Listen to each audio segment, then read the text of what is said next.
To mark the 72nd anniversary of the landings, which made the end of World War II possible, the D-Day Museum hosted a few special guests. John Jenkins was a 24-year-old soldier when he disembarked on the shores of Normandy. You were obviously frightened, no doubt about that, because you didn't know what to expect. And so one way and another, I think they thought that Normandy might be taken in about 6 or 7 days, but it took nearly 5 weeks, I think. To ensure the memories of D-Day remain alive and accessible to all, the D-Day Museum will undergo some massive renovations. Part of the fundraising efforts which are making these renovations possible is the sale of a music album. James Dunlop composed one of the songs on the CD. I was asked to compose Hero's Tide about 12 months ago by David Price, who was one of the producers for the Hero's Tide CD. The piece uses words from various diaries from Royal Marines who landed on D-Day.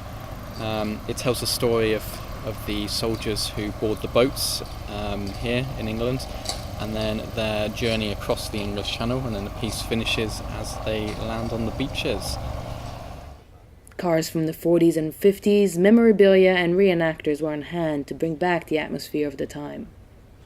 The idea is that it shows people what the average soldier would have to carry when they're coming off the boat at D-Day. I mean, it's all original equipment. The idea is that it shows people, particularly the young people, that it's not all glamorous really. It's a lot of very heavy kit you've got to carry around. You've got to be able to look after yourself. You've got to be able to fight, feed yourself, that sort of thing. So what I do is I try and lay out all the kit and obviously demonstrate by wearing quite a lot of it, the sort of things people would carry, how they would carry it, what they would need, what they would be issued with, as just being part of a fighting soldier's role really, just a British Tommy.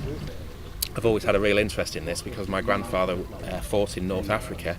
That's a replica of his jacket over there. So as a child he'd always tell me stories about capturing Italians and driving across Africa, this sort of thing, so it always sparked my imagination.